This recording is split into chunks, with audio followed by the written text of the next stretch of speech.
Social मीडियावर तू फार आहेस, तू ॲक्टिव्ह आहेस, तुझं फॉलोअर खूप आहे, पण अलीकडे फक्त प्रमोशनच दिसतं मला, फोटोज आणि सिनेमाचं प्रमोशन. That is understood. पण लोकांना रिंकूला पण पाहायचं असतं, अर्चीला नाही, रिंकूला पाहायचं असतं. ती कशी विचार करते, ती काय काय करते, कसा विचार करते, काय खाते, कुठं जाते. त्या पोस्ट मला खूप कमी दिसतात. तुला आरची लोकांची जाऊन रिंकू कशी आहे कळावी याच्यासाठी सोशल मीडिया वापरावं असं वाटत नाही का? मला असं वाटतं की मला जितकं मी कशी आहे दाखवायची तितकं मी दाखवते. माझं पर्सनल काही थोड्याफार गोष्टी असतात तर मला वाटतं की तेवढं राहिलंय आपलं तर आपल्यापर्यंत ठेवावं. तेवढं तरी राहू दे. तेवढं तरी राहून दे. तुम्ही मार्क माझे जर टी व्हीवरती दाखवताय तर आता मला वाटतं की जे बाकीचं आहे ते माझ्यासाठी असावं राहिलेलं. टीव्हीवर दाखवलं मी काय स्वतः बघितलं सर. मला फोन आला मेकअपचं, मी प्रमोशन करताना फिल्मचं, की अगं तू टी व्ही लाव, तुझे ते मार्कलिस्ट टी व्ही. म्हणलं काय? मी स्वतः बघितले. वाटतं? तुला माहित नव्हतं? नाही, त्या दिवशी जेव्हा रिझल्ट येतो ना, ऑलरेडी मीडिया तिथे होती की हिला किती टक्के पडलेत बघायला. माझं असं झालं की का तुम्हाला माझे टक्के बघायचे? म्हणजे पुढे जाऊन तुम्ही काय काय बघाल माझ्या आयुष्यातलं? कुठेतरी प्रायव्हसी द्या ना. ऐक हे नाही, हे हॉरिबल आहे, म्हणजे भीतीदायक आहे की तुम्ही सगळीकडे घुसता. या आजच्या मीडियाबद्दल आजच्या या मीडियाबद्दल, सोशल मीडिया म्हण किंवा एकूणच मीडिया, याबद्दल तुला काय वाटतं की प्रायव्हसी असायला पाहिजे, काही त्यांनी ठोकताळे बांधले पाहिजेत, एक लिमिट असलं पाहिजे? मला वाटतं असायला पाहिजे, कारण प्रत्येक माणसाचं आपलं काहीतरी असतं. तुम्ही असं सगळं जगासमोर पटकन कुठलीही गोष्ट आणू नका. आणि आणायचीच असेल तर मला वाटतं कमीत कमी परमिशन तरी घ्या, कन्सर्न घ्या की आम्हाला हे कळालंय तर आम्ही देऊ का. त्याच्या मागची गोष्ट काहीतरी वेगळी असते आणि तुम्ही छापता काहीतरी वेगळं. सो ना ते काहीतरी विचित्रच बातम्या. घडलं तुझ्या बाबतीत? हो, म्हणजे आहे ऍक्च्युली आणि छापलं वेगळंच काय? माझ्या लग्नाचीच बातमी सर. हो ते तर आहे. सो माझं म्हणणं असतं की तुम्ही आधी विचारा की नक्की काय आहे बाबा. बरं, पोस्ट कोणी केलंय ते पण तुम्ही आधी बघा आणि मग तुम्ही तशा बातम्या द्या. नाहीतर काय होतं ना, फॅमिलीला पण खूप त्रास होतो त्या गोष्टींचा. अगदी. त्याचा तुला पण खूपच झाला असेल त्रास. हो, माझ्या घरच्यांपासून मला फोन, आम्ही ही बातमी ऐकतोय, पाहुण्यांचे फोन. म्हणलं असं काय नाही. मग मीडियामध्ये मी सांगितलं की तुम्ही असं नका करू. ते काय लिहिलंय, कोणी लिहिलंय, काय लिहिलंय, तुम्ही कुठेतरी जरा भान ठेवून त्या आणि गोष्टी. असं घडत गेलं की आपल्याला आणखी रिस्ट्रिक्शन्स पडतात. हो, उद्या परत एखादा कोणी असा या वयाचा मुलगा असेल, कशाला फोटो काढायला असेल तू? काय संबंधच नाही. अशा लोकांजवळच जायची भीती वाटेल ना मला, की पुढे तुम्ही. आणि मला नाही आवडत कोणासोबत पण विनाकारण माझं नाव जोडलेलं. म्हणजे माझं असं कारण नाही तर तुम्ही कशाला न्यूज पाहिजे रिंकूची म्हणून काही द्याल का तुम्ही?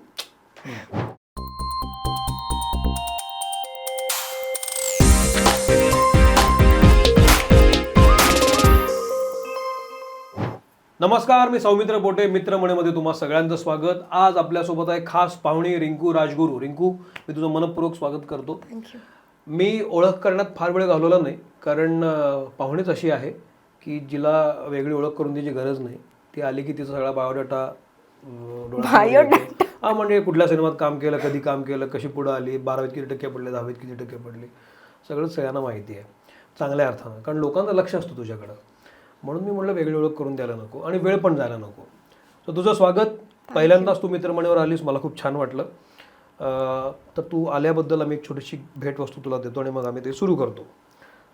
तर पहिल्यांदा हे तुझं फिटनेस बघून अर्क ऑइल्सतर्फे ही ऑइल्स आहेत, ही कोल्ड प्रेस पद्धतीची लाकडी घाण्याची ऑइल्स आहेत, त्याच्यात काही केमिकल्स नाही आहेत. ओके. पुष्कराज नाचणी सत्व यांच्यामार्फत हे रागीड लाईट्स आहेत, हे वेगळ्या फ्लेवरमधले नाचणी सत्व आहेत. ह्याच्यातही काही केमिकल्स नाही आहेत. अगदी थँक्यू. लहान मुलापासून मोठ्यांपर्यंत आवडतील अशा पद्धतीची ही प्रॉडक्ट्स आहेत. हे आहे नेत्राज फूड्स. नेत्राज हे इन्स्टंट मील्स आहे, एका वाफेवर तयार होतं. याच्यातही काही केमिकल्स नाही आहेत. महाराष्ट्रीय पद्धतीचे फूड्स आहेत, त्यामुळे तुझ्या घाई गडबडीमध्ये तू एका वाफेवर तयार करून खाऊन जाऊ शकतोस. आणि अश्मन पेबल तर्फे हा एक हँड पेंटेड दिवा आहे, जो कस्टमाइज म्हणू शकतो. असा दिवा आणि कुठं नाही. सो हँड पेंटेड आहे, हाही तुला आवडेल, तू घरी पण लावू शकतेस. त्याला खूप सारे गिफ्ट मिळाले, मला खूप सारी उत्तरं मला मिळतील अशी अपेक्षा आहे. तर सुरू करूया. सगळ्यात आधी रिंकू राजगुरू हे सिनेमा आला सैराट आणि त्यानंतर लोकांच्या ओठांवरचं नाव आहे. बऱ्याचदा असं असतं ना रिंकू, की एक सिनेमा येतो, तो हिट होतो आणि मग सिनेमा जसा खाली उतरतो तसं नाव पण ते गायब होतं. असे भले भले वन नाईट स्टार आपल्याकडे आहेत. हिंदीमध्ये कुमार गौरवपासून राहुल रॉय, अनु अगरवाल, आशिकीवरन वगैरे झाले होते. तुझ्या बाबतीत तसं झालं नाही आहे. तू सतत लोकांच्या चर्चेत आहेस. सैराटनंतर तू जी काही जादू केली आहेस लोकांच्या मनामध्ये ती अजूनही तशीच आहे. हे कशामुळे असेल असं वाटतं तुला? असं कशामुळे झालं असेल? मला नाही माहिती. खूपदा मी असं ऐकते की मी बाकीच्यांना नाही काय बोलत, पण इन जनरल असं वाटतं लोकांना जेव्हा जेव्हा मी भेटते किंवा मी जे पात्र करते ते हिरोईन न वाटतं त्या लोकांना असं वाटतं की ते माझ्या घरातलं पात्र आहे. मग ते तितकं आपलंसं वाटायला लागतं. किंवा मी कुठे आत्ता जरी गेली तरी मला अर्चिताई किंवा आजी नजर काढणं असेल, घरी जेवायला बोलवणं असेल, तर सहसा हे खूप कमी लोकांच्या वाट्याला येतं. अगदी खरं.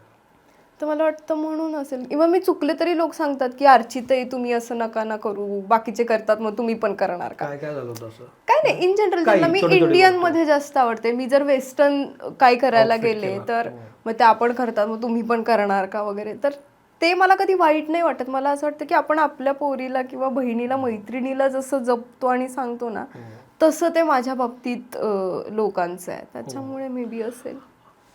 ही चांगली गोष्ट आहे. म्हणजे मला हे ब्लेस्ड वाटतं की आपण एक काम करतो आणि आपल्याला लोक त्या अर्थानं ओळखतात, तसंच प्रेम द्यायला लागतात, तशाच पद्धतीने तुम्ही काम करत असता. ह्याची त्याच्या पुढची स्टेप अशी आहे की तुम्ही इतर सिनेमांमध्ये काम करत असता. तू काही घरी नाही बसलेलीस.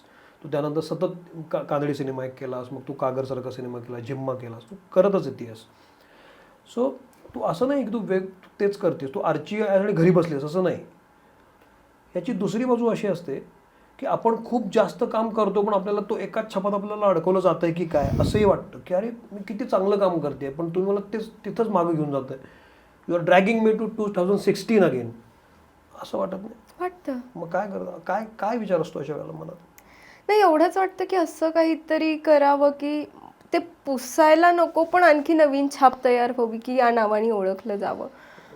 पण ते काय आता शोले तसं झालंय ते. म्हणजे मी कितीही चांगली कामं केली किंवा किती पण वेगळे कॅरेक्टर्स केले तरी मला वाटतं की मी मरताना पण आर्ची गेली असं लोक म्हणतील, रिंकू गेली असं पण नाहीत म्हणणार. तर ते तितकं लोकांच्या मनात बसलेलं आहे. त्याच्यामुळे ते पुसायचं नाही. पण मला आत्ताचाच एक किस्सा आठवतो. मी नागपूरला गेलेले एका इव्हेंटसाठी आणि मी गेले तर मला अर्चिताई अशी आवाज देतात आणि मला बघायची सवय आहे. सो कोणीतरी आशाताई म्हणत होतं, मी बघितलंच नाही. मी म्हटलं की कोणीतरी असेल बुवा. सो आशाताई. मग म्हटलं काय तुमचा सिनेमा ते ट्रेलर बघितला, छान वाटतंय. सो तेव्हा मला पहिल्यांदा अर्ची व्यतिरिक्त कोणीतरी हाक मारली या सिनेमासाठी. तर मला असं वाटलं की चला म्हणजे काही लोकांना आवडतंय तरी. प्रमोशनल ऍक्टिव्हिटी नव्हती ना ती? नाही नाही नाही, म्हणजे हे कुठे व्हिडिओज पण नाही आहेत. इवन 100चं काम लोकांना खूप आवडतं. हॉटस्टारवरचं जे मी नेत्राचं कॅरेक्टर केलं तर लोक त्याचा विचारतात की दुसरा सीझन कधी येणार. पण आर्चीपर्यंत कुठली भूमिका जाऊ शकते असं तरी मला नाही वाटत किंवा टच करेल. तो माइलस्टोनच होता पिक्चर. पण ह्या सिनेमानंतर तू जे जे सिनेमे घेत गेलीस ना, मला अर्थात हे माहिती आहे की सैराट आल्यानंतर लगेच नागराजनं तुला सोबत घेतलं. ते स्वाभाविक पण होतं, तू आणि आकाश. कारण एकदम इंडस्ट्रीत तुम्ही नवीन होता, तुम्हाला इंडस्ट्री माहीत नव्हती, त्यामुळं अण्णाचा फिल्टर होता तिथं. बरोबर. ह्या फिल्टरमुळं काय फरक पडला आणि कसा पडला? फरक खूप पडला, कारण फक्तच फिल्म करायच्यात असं ते असतं आणि मी 16च वर्षांची होते ना. सो काय करायचं हे कळत नाही. मग तो सांगायचा आम्हाला की तुझी पहिली फिल्म जर इतकी हिट गेली आणि तू एका लेवलला आहेस आत्ता, तर त्या पद्धतीचं काम चूज करायला हवं. किंवा काम कमी मोठं नसलं तरी त्या कॅरेक्टर किती महत्त्वाचं आहे किंवा फिल्म काय सांगू पाहतेय लोकांना, अशा प्रकारची तुम्ही कामं करत राहायला पाहिजेत. सो हे तो शिकवत होता. आणि वाचन करा, वेगवेगळ्या फिल्म बघा, लोकांना बघा. असं मग तो वाचत होतीस, फिल्म बघत होता तुम्ही? मी फिल्म खूप कमी बघते तशी, पण मी वाचते वेळ मिळाला की. नागराज तुला म्हणाला होता की तुम्ही वेगळ्या लेवलला गेलेला आहात. वेगळ्या लेवलला म्हणजे तसं नाही की तुम्ही कोणी नसताना आज काहीतरी छान केलं ना, तर तशीच चांगली कामं करत राहा. वेगळा एक पातळी तुम्ही गाठलेला आहे तुमच्या अभिनयाची, तुमच्या कामाची. I agree. मी काही तुला तिरकस प्रश्न विचारत नाही, सिंपल प्रश्न आहेत माझे. डोंट वरी, घाबरू नको. 16 वर्षाच्या आर्चीला ती लेवल माहित होती का आपण काय लेवलला गेलोय? मग हे कधी कळलं की आपण काय लेवलचं मला अजूनही नाही कळत. मी तेच सांगते, मला नाही कळत. मला त्यावेळी नाही कळायचं. मला एवढंच वाटायचं की सगळं छान छान चाललंय, म्हणजे गुडी गुडी सगळं सगळे ओळखतायत, नवीन कपडे मिळतायत, हेअर मेकअप होतोय, कोणीतरी फोटो काढतंय. मला त्याचं आता गांभीर्य कळतंय, मला ती लेवल अजून नाही कळतंय. मला आता कळतंय की ती फक्त जबाबदारी आहे, की तुला लोक इतकं प्रेम करतायत तर त्यांच्यापर्यंत तू काय घेऊन जाशील, किंवा तुला ऐकतायत तर तू काय बोलायला हवं, काय प्रेझेंट व्हायला हवं. तर ही जबाबदारी कळते, पण लेवल मला नाही कळत अजून. मग खरंच नाही. अण्णाला सांगितलं नाही मला लेवल नाही कळत आहे, सांग जरा काय लेवल आहे माझी. नाही, नको. यानंतर जेव्हा सिनेमे तू घेतलेस, कागर सारखा असू दे, त्यानंतरचा सैराट नंतरचा, मला हे जाणून घ्यायचं आहे की सिलेक्शन ऑफ सिनेमाज, आपण जी स्क्रिप्ट घेतो, इंडिव्हिज्युअल रिंकू असते तर कदाचित त्याची स्टाईल बदलली असती, पण नागराज असल्यामुळे तुझ्यात काय बदल झाला? स्क्रिप्ट कसं निवडायचं, काय बघायचं, चूज कसं करायचं, असं काही क्रायटेरिया होते का तुझे? नाही, फिल्म चूज करताना मी नाही विचारलं. त्याच्यानंतर खूपदा सैराट सारख्या फिल्म माझ्याकडे, सगळ्यांना सैराट करायचा होता. सो ते मी ठरवलेलं की आर्ची एकदाच जन्माला आली, पुन्हा नाही येणार, आणि मला पण नाही करायचं आहे ते. सो 3 वर्ष गेल्यावरती मला असं झालं की काहीतरी आता करायला हवं, असं मी नाही बसू शकत. बरोबर. आणि सगळ्यांचं पुन्हा तेच म्हणणं होतं की तशी काहीतरी फिल्म कर. म्हटलं इतकी वाट मी नाही बघू शकत, तुझ्यासारखे 100 लोक माझ्यासाठी लिहिणारे नाहीयेत अर्थात. सो कागर काही वाईट सिनेमा नाहीये, मला तो करायचा आहे. आणि हा, त्यांनाही नॅशनल आहे त्यांच्या फिल्मसाठी. सो मी, कोणी जरी मला अजून सांगत असेल की वाट बघ, तेव्हा मग मला असं झालं की नको, आता मी करते, जे होईल ते होईल. 3 वर्षानंतर मी लोकांसमोर आल्यावरती मला एक अंदाजा तर येईल की अजूनही मी तितकी आवडते का आणि माझं काम आवडतंय का. सो म्हणून मला सैराट आणि कागरमध्ये 3 वर्ष गेली होती. हा, 3 वर्ष गेली होती. हा. मग या 3 वर्षात तू काय करत होतीस? अभ्यास, शाळा. कम्प्लीट बाजूला. मी स्क्रिप्ट ऐकत होते, पण तेच पुन्हा सगळ्यांचं तसं काहीतरी येऊ दे. मग मला एका पॉईंटला असं झालं की मला जर आवडतंय हे करायला आणि मला याच्यातच काम करायचं आहे, तर मी इतकं नाही थांबू शकत, कारण रोज कोणीतरी जन्माला येतं आपल्या इथे आणि रोज काहीतरी घडतं, कॉम्पिटिशन. हां. सो मला पण काहीतरी करत राहायला, असं नाही की वर्षाला 10 फिल्म केल्या, पण जे आवडतंय तर करून बघायला काय हरकत आहे. किती मस्त. करून बघण्यात पॉइंटच आहे, आणि आपणच आपले हे चौकटी तोडल्या पाहिजेत. करेक्ट. हां. तू जेव्हा कागर घेतल्यानंतर तू काही सिनेमे सिलेक्ट करत गेलीस, तू सिनेमे करायला लागलीस.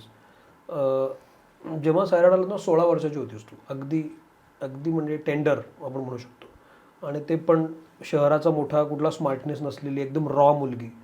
मग जेव्हा सिनेमे घ्यायला लागलीस तू, तेव्हाच एक शहाणपण आपल्याला लागतं की आपण कसे सिनेमे स्वीकारले पाहिजेत.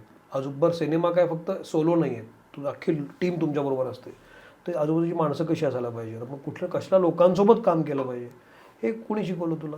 हे कसं आलं, कुठून आलं? नाही माहिती. खरं तर माझ्याकडे सगळे, म्हणजे अर्थात पुन्हा आटपाटमध्ये राहून, नागराज दादाबरोबर राहून एक ते डोक्यात राहिलेलं की टिपिकल सिनेमे नाहीत करायचे, म्हणजे नायिका फिल्मची हिरो असूच शकते मुलगी. सो माझ्याकडे फिल्म पण तशा येत गेल्या. इव्हन कागरमध्ये पण मला असं झालं की छान विषय आहे. इव्हन माझं पात्र खूप वेगळं होतं, मी दिसायला वेगळी लागलेले. तर एक तर डिरेक्टर खूप छान असेल तर मला असं वाटतं की काम करून बघावं त्यांच्यासोबत, मला आणखी 4 गोष्टी शिकायला मिळतील ॲक्टर म्हणून. कधी कधी वाटतं की टीम नवीन असेल तरी त्याचा मूळ गोष्ट इतकी छान आहे की आपण सगळ्यांनी मिळून छान घडून, जसं आशाचं झालं की कोणीच नोंद नाहीये खूप, पण मला गोष्ट खूप आवडली तर करूयात कष्ट. सो अशा वेगवेगळ्या गोष्टी असतात. कधी कलाकारासोबत काम करायचं असतं कुठल्या तरी, कधी कधी माणूस पैशासाठी ही फिल्म करतं. सो तशा गोष्टी मी बघते. कलाकारासोबत काम करावं असं वाटणं हे अगदी स्वाभाविक आहे. दिग्दर्शकासोबत काम करणं पण असं वाटतं. तुला कुठल्या कलाकारांसोबत काम करावं असं वाटत होतं तेव्हा आणि तू केलंस, किंवा आता वाटतंय की या कलाकारासोबत काम करावं, किंवा दिग्दर्शक कसे असावेत जिथं आपण यांच्यासोबत काम करावं? आपल्या मराठीत खूप आहेत. आदित्य सरपोतदार आहेत, मापुसकर आहेत, महेश मांजरेकर सर आहेत. पण मला आधी खूप इच्छा, मला श्रीदेवी इतकी आवडायची, मला असं वाटायचं की एकदा तिच्यासोबत काम किंवा तिला एकदा भेटलं तर किती मजा येईल, असं मला ते होतं. इव्हन अमिताभ बच्चन सर, त्यांच्यासोबत मी झुंडमध्ये केलंच आहे. सो अशी खूप कलाकार आहेत. तर मला असं वाटतं की थोडं कुठेतरी त्यांच्यासोबत आपल्याला काम करायला मिळालं तर मजा येईल. यासाठी ॲज अन ॲक्ट्रेस तुला काही एफर्ट्स घ्यावे लागतात? काय करत असते रिंकू तिथपर्यंत पोहोचण्यासाठी? काही म्हणजे मी काहीच नाही करत की काम द्या किंवा मला काम करायचं आहे असं मी एफर्ट्स नाही घेत. जर मला कधी सहज उद्या महेश मांजरेकर सर दिसले तर मी एवढंच म्हणेन की सर मला आवडेल तुमच्यासोबत काम करायला, काय असेल तर डेफिनेटली करू. तर त्यांनाही कळेल ना की हो मलाही करायचं आहे. ते बोलल्याशिवाय तर नाही करणार ना. त्याच्यामुळे असं मला कोणी आवडलं तर मी म्हणते बिंदास की आपण करूयात काम, काही छान असेल तर. एक त्यातली चांगली गोष्ट मला तुझ्या बाजूची वाटते की तू वेगवेगळ्या गोष्टी करण्याचा प्रयत्न करतेस. म्हणजे कागरसारखी फिल्म आहे किंवा वेब सिरीज तू करून बघितलीस, कानडी फिल्म एक तू करून बघितलीस. तो मराठी वगळता तू इतर भाषांमध्ये काम केलंस, तो अनुभव कसा होता तुझा? कानडी तर मी सैराटचाच हो, पण छान. म्हणजे ती इंडस्ट्रीज खूप वेगळी आहे ना आणि ते खूप प्रोफेशनल आहेत. म्हणजे टाइम जर तिथे 8 वाजता असेल ना सेटला रोल करायचा तर 8च्याच ठोक्याला होणार. आणि 1 वाजता लंच असेल तर लोक काम आहे, आपण आत्ता बोलतोय ना 1 वाजला बास आपण जेवायला, इथपर्यंत येते. म्हणजे कामाच्या बिहाइंड द कॅमेरा त्यांची प्रोसेस आणि काम करताना काय ते सगळीकडेच सेम आहे. तिथेही छान शांत, आरडाओरडा नसतो सेटवरती काही. म्हणजे माझा अनुभव.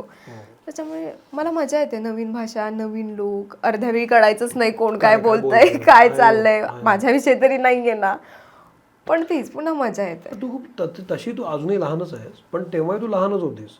तर हे जे सगळं लोकांबरोबर डील करणं असतं, म्हणजे डील म्हणजे बिझनेस म्हणत नाही मी, एकमेकांशी बोलणं, एन्काउंटर करणं, एकमेकाला समजून घेणं, हे तू कसं करत होतीस, कसं करतेस?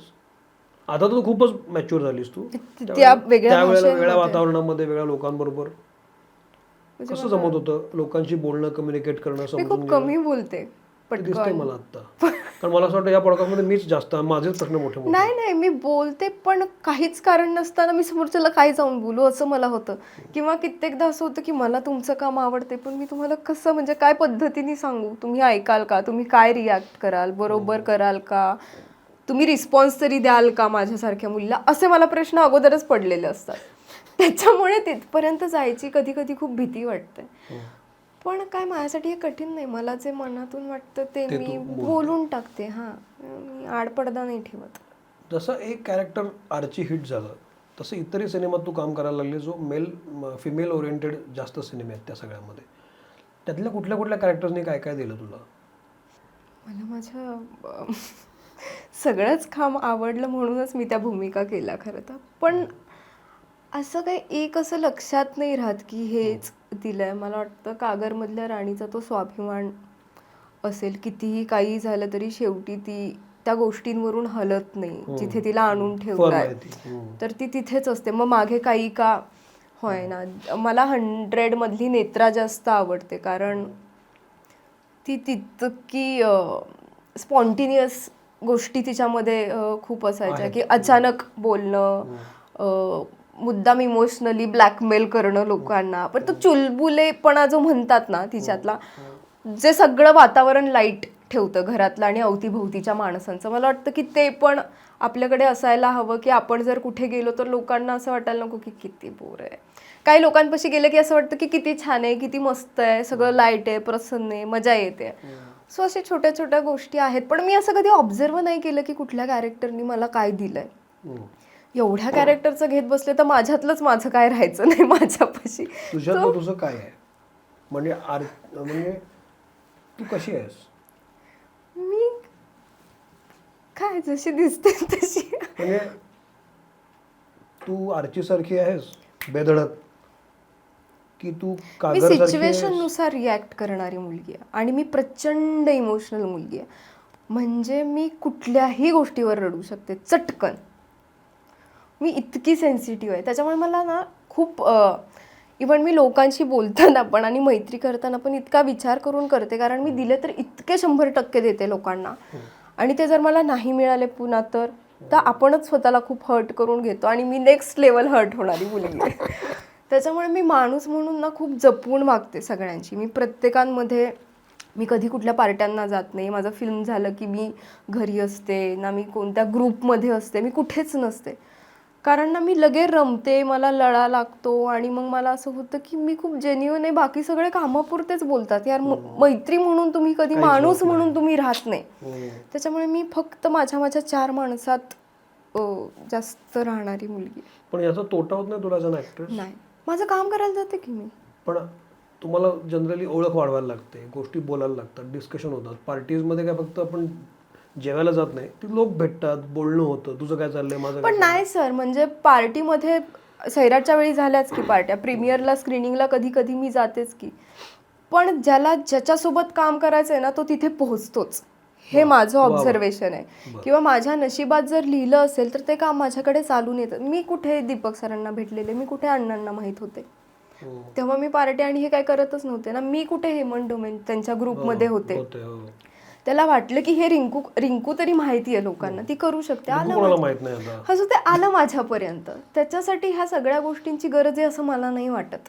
म्हणजे कामासाठी तुम्ही मीटिंग ठेवणार असाल डिस्कशनला तर मला आवडतं की आपण त्याच्यातून काहीतरी निर्माण करतोय आणि आपण कामासाठी भेटलोय. पण इतर वेळी मी नाही रमत अशा गोष्टींमध्ये फारशी. रिंकू ॲज अन ॲक्ट्रेस आपल्याला सुद्धा आपला ग्राफ वाढवायला लागतो, ती जी लेवल असते. कारण तुला आता गांभीर्य कळल्यास आपण तू म्हणाले आणि ते स्वाभाविक आहे, आपण जसे मोठे होतो तसं आपल्याला कळत जातं. पण ॲज अन ॲक्ट्रेस ही आपल्याला पण आपली लेवल वाढवायला पाहिजे, आपला पसारा वाढवायला लागेल, चौकट ब्रेक करायला लागेल, हे वाटत असतं प्रत्येक अभिनेत्रीला. तू कसं करत असतेस हे? आपण काहीतरी वेगळं करून बघूया, हे आलं पाहिजे, ते जमलं पाहिजे, असं डोक्यात काही तुझं विचार असतात का चालू? हा, म्हणजे वेगळं करून बघूया असतं. लेवलचं मला गणितच कळत नाही. कुणी कुणाची ठरवू नये, ती आपापली असते. पण एवढंच वाटतं की चांगलं काम करत राहावं. आपण जर चांगलं आणि जेन्युइन काम केलं ना तर लोकांना ते कनेक्ट होतं आणि आवडतं आणि पुन्हा आपण आपलेशे वाटतो. म्हणजे आता मी मध्ये एक डान्सचा रील केला करेक्ट आशिष बरोबर. सो तेव्हा आशिष मला म्हणाला, अगं तू असं दिसू शकते, मला वाटलंच नाही. किंवा खूप जण म्हणाले. तेव्हा मला आणखी एक रिअलाइज झालं की मला असं काहीतरी करत राहावं लागणार आहे जेणेकरून लोकांना पण असं वाटेल की ही अशी पण असू शकते.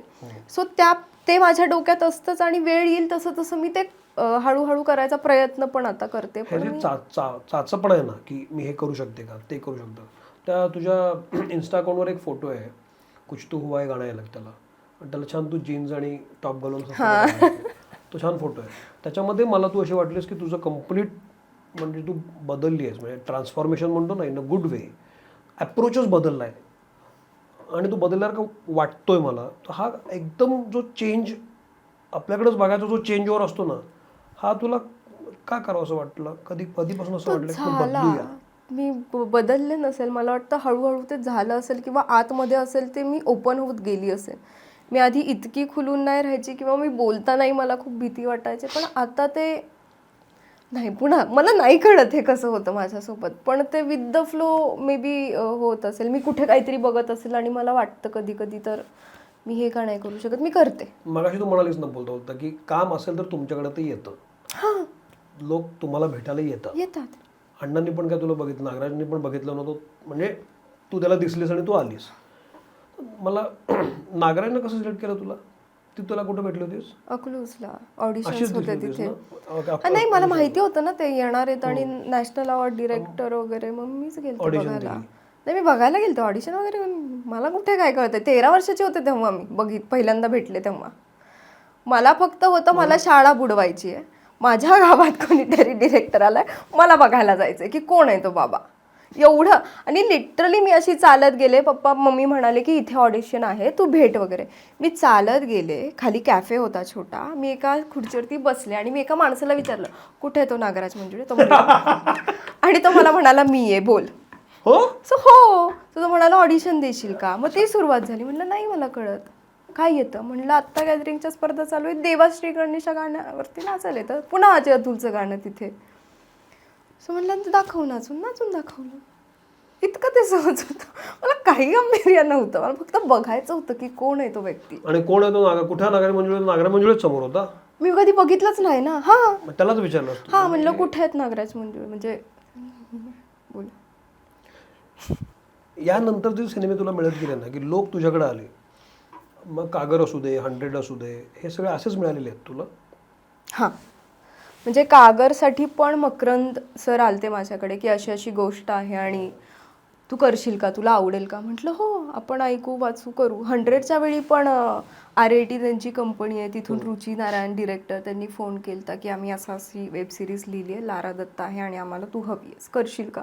मी ऐकलं, केलं. माझ्या सगळ्या फिल्मच्या बाबतीत तेच झालंय आत्तापर्यंत. वा, हे किती चांगलं आहे.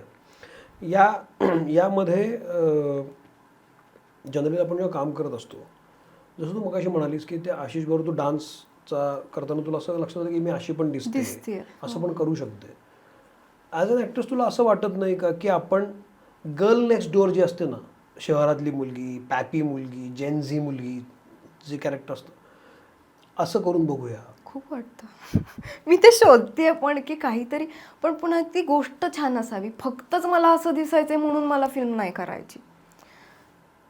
ती गोष्ट पण लोकांच्या लक्षात राहावी, लोकांना तितकी मजा पण यावी आणि मला तसं मांडणारं पण कोणीतरी असावं की जे लोकांना बघताना छान वाटेल. मी असं स्वतःला कुणाच्याही हातात नाही देऊ शकत की मला तुमची गोष्ट खूप आवडली आहे, नवीन डिरेक्टर आहेत, सगळंच नवीन आहे, जोपर्यंत मला श्युरिटी नाही वाटत की हे मला चांगलं प्रेझेंट करतील का नाही. कारण ती पण एक जबाबदारी. वाईट तुम्ही दिसला तर डिरेक्टरला कोणी दोष नाही देत, सगळ्या ॲक्टरलाच बोलतात कारण दिसतो तो. त्याच्यामुळे मलाही असं काम करायचं आहे की ज्याच्यावरती मी खूप अभ्यास करील, मला त्रास होईल किंवा मला असं वाटेल की हे खूप कठीण आहे, हे होत का नाही आहे माझ्याच्यानी, किंवा कसं करू.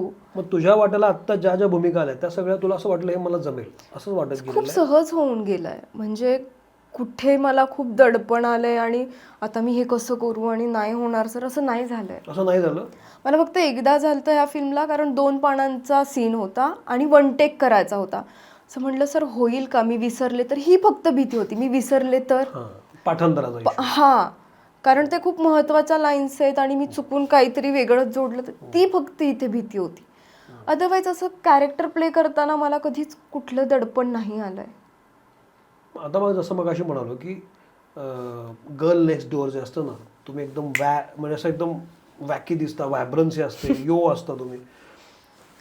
तशा भूमिका मिळण्यासाठी त्या भूमिका यायला लागतात तुझ्याकडे. पण तू शोधतेस का अशा भूमिका? तू काही लोकांना जाऊन भेटतेस का, सांगतेस का की मला असं काही करायचं आहे?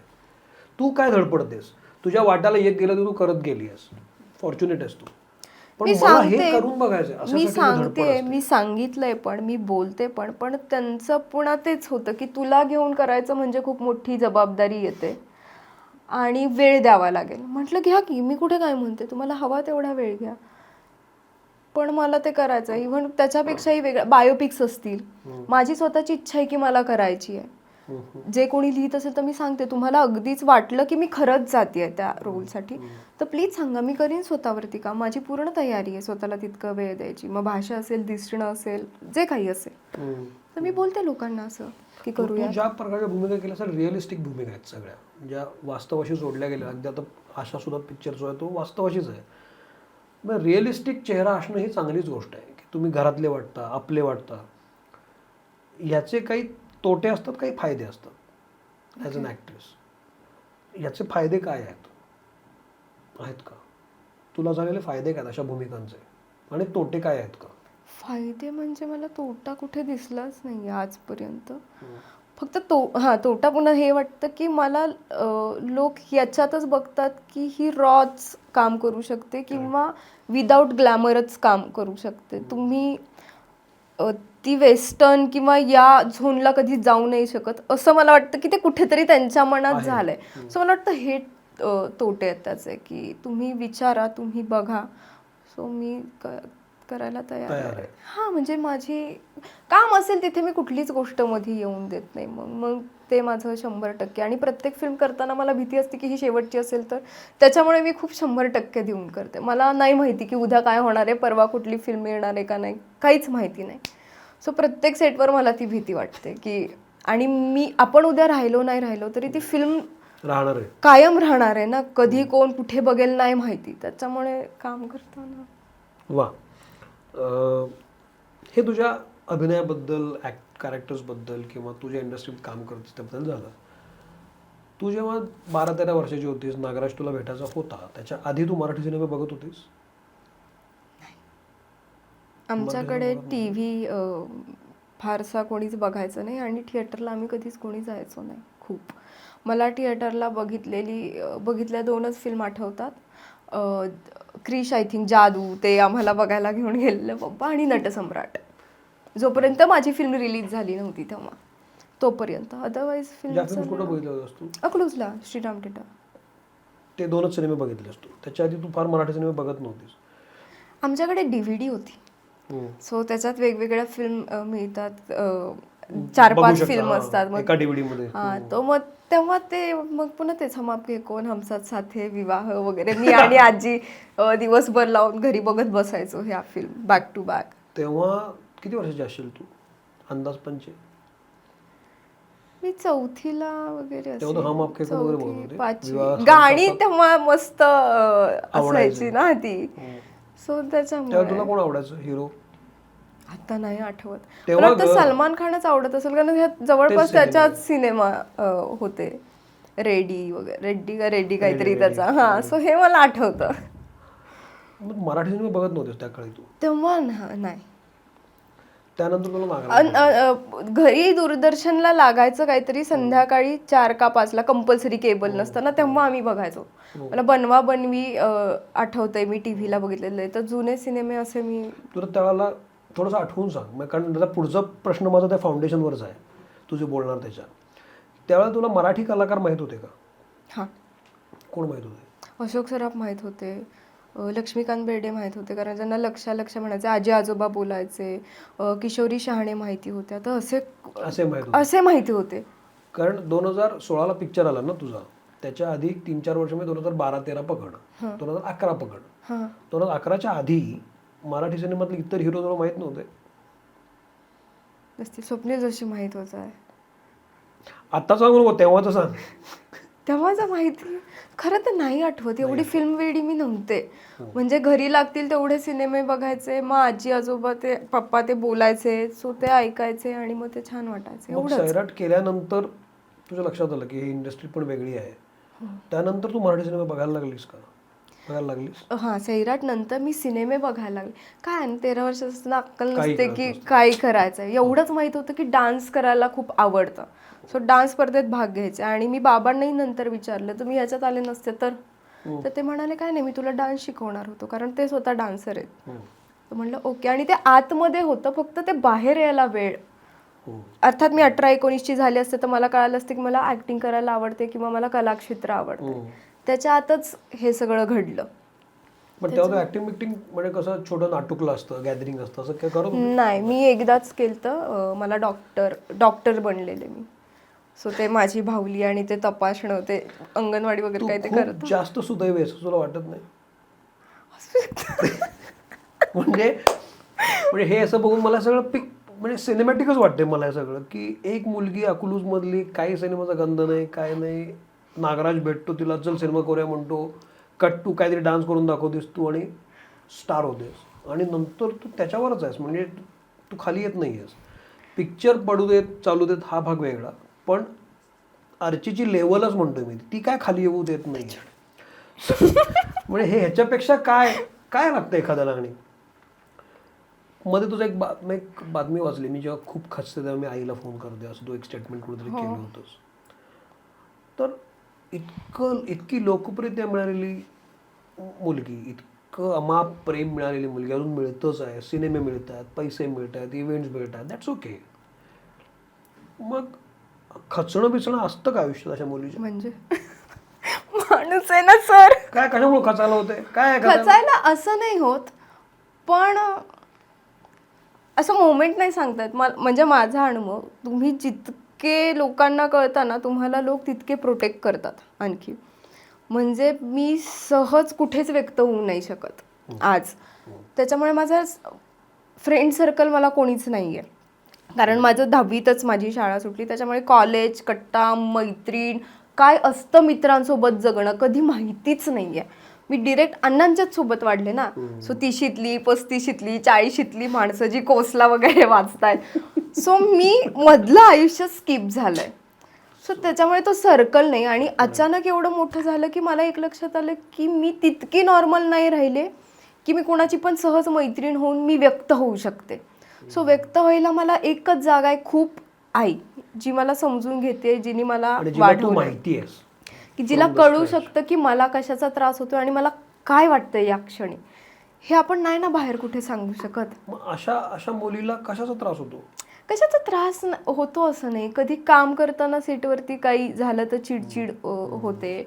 कधी कधी आता मुंबईत मी आत्ता शिफ्ट झाले वर्षभरापूर्वी, तर आधी वाटायचं की मुंबई वगैरे छान काम करू वगैरे. तिथं राहिलं की कळालं मला की आईबाबांची इतकी सवय आणि मी इतकी आपल्या माणसात राहणारी मुलगी आहे ना. मोकळा वेळ असेल तर मी वाचन करीन, फिल्म बघीन, बाहेर नाटक बघायला पण मी एकटी जाते.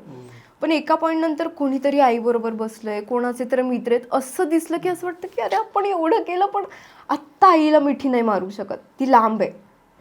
सो ह्या छोट्या छोट्या गोष्टीने मम्मी आठवण येते, अगं असं तसं हे बघितलं. सो एवढ्याच त्या गोष्टी असतात. म्हणजे होतं काय की आपण जसं वर जातो तसं आपण एकटे होत जातो. हां, हे स्वाभाविक आहे. म्हणजे शाहरुख खान पण असं म्हणतो की मी एकटाच असतो एका पॉईंट नंतर, कोणीच नसतं. हां, पण ते होतं. पण मी त्याला ते पॉझिटिव्ह घेते की मी एकटी फिल्म बघत बसते. मी तर गाणी लावून नाचते कशी वेड्यासारखी घरात कधी कधी, स्वतःलाच फ्रेश करायला. म्हणजे मी खूप वाचन करते, मी आता चित्र काढते आणि काय पुन्हा आई सकाळ संध्याकाळ ती व्हिडिओ कॉलवरती असते आणि ती तिथून तरी वेळ देते मग मला. तू जे सिनेमे करतेस ते सिनेमाचं यश आपल्या हातात नसतं. काही सिनेमांची गोष्ट चांगली असते पण सिनेमे तसे लोकांपर्यंत पोहोचत नाहीत. अनेक सिनेमे पडतात. मराठीमध्ये सुद्धा 100 सिनेमे बनत असतील तर त्याचे 10 चालतात. हे सगळीकडेच आहे. सिनेमाची गोष्ट चांगली असते. जी सिनेमे रिंकू स्वीकारते त्याची गोष्ट चांगली असते, माणसं चांगली असतात, प्रयत्न चांगले असतात, पण सिनेमा पडतो. अशा वेळेला एक स्टार ॲक्ट्रेस कसा विचार करत असते? मला वाईट खूप वाटतं सिनेमा जेव्हा चालत नाही तेव्हा. पण मी ते खूप मनाला नाही लागून घेत. म्हणजे माझं असं होतं की मी 100% माझं काम केलं आहे. मी कुठे नाही कमी पडले करताना. स्वतः ते प्रेक्षकांवरती आहे. नाही चाललं तर त्याला मी काहीच नाही करू शकत. मी इतकं ते सहज सोडून घेते. मी त्या गोष्टीसाठी मी नाही रडत बसत. मी पुढचा सिनेमा करायला घेते किंवा मी वर्कआउट करीन किंवा मी आईबरोबर स्वयंपाक बनवायला जाईन. मी तिथे नाही रमत बसत. डायव्हर्ट होत असतो. हां, मी नाही रमत तिथे. पण एक सिनेमा पडला तर ॲक्टरला इन्सिक्युरिटी येते की मला पुढचा सिनेमा मिळेल की नाही. कारण एक सिनेमा चालला की त्याच्यावर तुम्हाला पुढचे 4 सिनेमे मिळत असतात. अशा ही इन्सिक्युरिटी वाटत नाही? मला असं वाटतं की सिनेमे घेऊन जे तुमच्याकडे येतात त्यांना पण तेवढं कळतं की एखाद्याने काम चांगलं केलंय पण सिनेमा चांगला नसतो. सो मग ते म्हणजे मला असं वाटतं की ही चांगलं करू शकते, आपण घेतलं तर तो क्रायटेरिया तुम्हाला मिळू शकतो. हां. सो मी माझे पडलेले पण सिनेमे आहेतच की. पण मग मी जे दिसते त्याच्या मागे माझा डिरेक्टर पण असतो ना. 50% मी असेल, 50% तो असेल. जर मी वाईट काम केलं तर अर्धश्रेय त्याचं पण आहे की तू मग का नाही सांगितलं आणखी चांगलं कर, किंवा एडिटला तुम्ही हे का लावलं जर वाईट दिसत होतं तर. त्याच्यामुळे मला वाटतं ही बेसिक तर आपल्या इंडस्ट्रीत आता हे सगळ्यांना माहिती आहे की काय. तू आता मला ब्रेक घेते, डायव्हर्ट होते, तू ब्रेक कसा घेतेस? काय ब्रेकची काय कन्सेप्ट आहे तुझी? ब्रेक घेते म्हणजे जेव्हा काम नसतं तेव्हा ब्रेकच. काय करते ब्रेकमध्ये? काही नाही, घरी असते, अवांतर वाचन करते प्राण्यांबरोबर. अकलूजला. म्हणजे इथं काय काम असेल तर अकलूज पकडा. हां, म्हणजे इथे काम असेल तर थांबते की पुढे मागे काय काम आहे नाही. आता काही नाहीये 15 दिवस तर आई बाबांकडे जाते. त्यांचे ते दिवस तरी मला मिळतात, तिथे राहायला मिळतं. तर ह्या पूर्ण करिअरमध्ये 16 ते 25 आता 9 वर्ष झाली. 2016 पासून 25 पर्यंत 26 म्हणून आता 10 वर्ष. तर या 10 वर्षामध्ये तुला येत गेलेले सिनेमे करत गेलीस वगैरे सगळं आपण बोललोय. खूप झालेला आनंद कधी होता? असं वाटलं की ह्याच्यापेक्षा पलीकडं काही नाही, हे असं असलं पाहिजे कायम एक. आणि दुसरा प्रश्न, झक मारली आणि इंडस्ट्रीत आली असं कधी वाटलं होतं? असं नाही वाटलंय. खरं सांग. असं वाटतं मला पण. असं वाटतं झक मारली आणि इकडे पत्रकारिता झालं असं वाटू शकतं एका पॉईंटला. म्हणजे ते काही खरं नसतं पण तो पॉईंट असा असतो की त्या यायला असं वाटतं. तर 2 प्रश्न आहेत. पहिले आनंदाचा सांग. मला वाटतं नॅशनल मिळाला तेव्हा तोच मला वाटतं की ते पण कळत नव्हतं किती मोठा आहे पुरस्कार. पण ते सगळे लोक, ते भवन आणि एक वेगळं व्हायब्रेशन तयार होतं ना आणि एक वेगळंच काहीतरी वातावरण तयार होतं अवतीभोवती. मला वाटतं ते. आणि हे काय इंडस्ट्रीत आली असं असं मला इंडस्ट्रीविषयी नाही वाटलं, मला लोकांविषयी असं होतं की काय यांच्यावर काम केलं, का मी ही फिल्म केली, नसती केली ही फिल्म माझ्या आयुष्यातनं काढली असती तरी आता चाललेल मला, असं मला त्याच्याविषयी होतं, पण इंडस्ट्रीविषयी नाही होत. बरं ठीक आहे. आता येत्या काळामध्ये तुला कशा प्रकारच्या भूमिका करायच्या आहेत, किंवा सोडून दे ॲक्टर, सोडून दे गोष्ट, डिरेक्टर सोडून दे, पण मला आता अशी भूमिका करून बघायची आहे, मला हे करायचं यार, बस झालं असं? मी असं काही ठरवत फॅन्टसी नाही. का? तू आता त्यात पूर्ण उतरलेली आहे, तुझं हे ब्रेड अँड बटर आहे, प्रोफेशन आहे तुझं हे. तर एक महत्वाकांक्षी रोल असतो ना आपला. उदाहरणार्थ मला वाटतं नटसम्राट एकदा केला पाहिजे. तसं मला विचारलं तर मला सदमातलं ते कॅरेक्टर करायला खूप आवडेल, जे श्रीदेवीने केलं.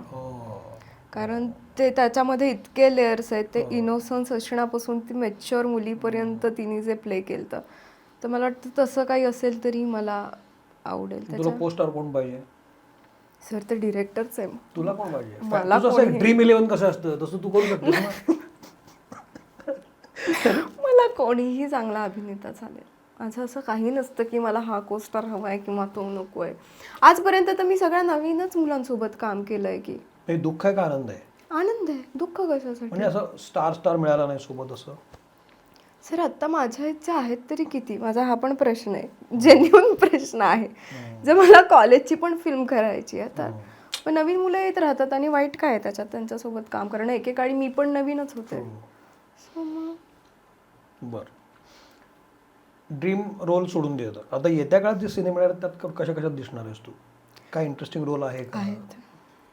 एक हिंदी सिनेमा आहे, मराठी काही आहेत. मला वाटतं जिजाईचं सांगितलंय, साडेमाडेचं पण झालंय. ते झालं तुला? ते मला माहिती आहे. पुढचं काही आहेत कामं, पण आता मला काहीच सांगता येणार नाही. तुला मराठीतच यायचंय का हिंदीत पण काम करून बघायचंय? हिंदीत पण करून मग ना, हिंदी पण एक फिल्म केली आहे. हिंदी वेब शोज पण मी केलेच. वेब शोज मी सगळे हिंदीच केलेत, मराठी एक पण नाही केलाय अजून.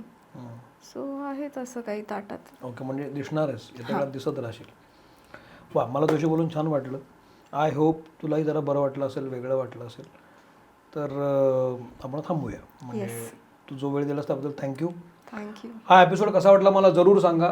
रिंकू या गप्पांमधून, अर्थात असा काही अजेंडा नव्हता, पण जी आपल्याला रिंकू राजगुरू दिसत असते वेगळ्या भूमिकांमधून प्रमोशनच्या निमित्तानं, त्याच्या पलीकडं पण तिचं काहीतरी म्हणणं असू शकतं. ती कशा पद्धतीनं काम करते, इंडस्ट्रीकडे कशा पद्धतीनं बघते, हेही आपल्याला कळतं. आत्ता मला सुचलेला शेवटचा प्रश्न विचारतो की तुमचं एक, घाबरू नकोस तू, साधा प्रश्न तुम्ही कधी काय झालं, काय विचाराल? नाही, साधा प्रश्न आहे का, की सैराटची जी केमिस्ट्री होती ना, नागराज, आकाश, तू, ही परत येत्या काळात आम्हाला बघायचं आहे, तर काय दिसू शकेल, आहे डोक्यात चाललंय असं काय आहे? मी पण सर, नागराज दादाच्या डोक्यात असेल तर घडेल. म्हणजे आहे का पण त्याच्या डोक्यात? मला काय माहिती. तुम्ही ठीक आहे, पण ही केमिस्ट्री आम्हाला बघायला परत आवडेल, कारण खूप चांगली केमिस्ट्री होती ती. चांगली सिनेमा येणं गरजेचं आहे आणि टॅलेंट पण दिसणं गरजेचं आहे. थँक्यू व्हेरी मच, तू वेळ दिलास. थांबतो. हा एपिसोड कसा वाटला मला जरूर सांगा. रिंकू सोशल मीडियावर आहे, मी सुद्धा आहे. एक महत्त्वाचा मुद्दा मला सांगावासा वाटतो की जे ती म्हणाले की सोशल मीडियाचा वापर आपण जपून करायला पाहिजे, एकूणच सर्वांनी, मीडियानं सुद्धा आणि आपण सर्वांनी सुद्धा, कारण त्याचा वेगळ्या प्रकारे त्रास होत असतो लोकांना जो आपल्याला कळत नाही. तर तो एक मुद्दा आपण लक्षात घेऊया. थांबतो. भले ते घडो.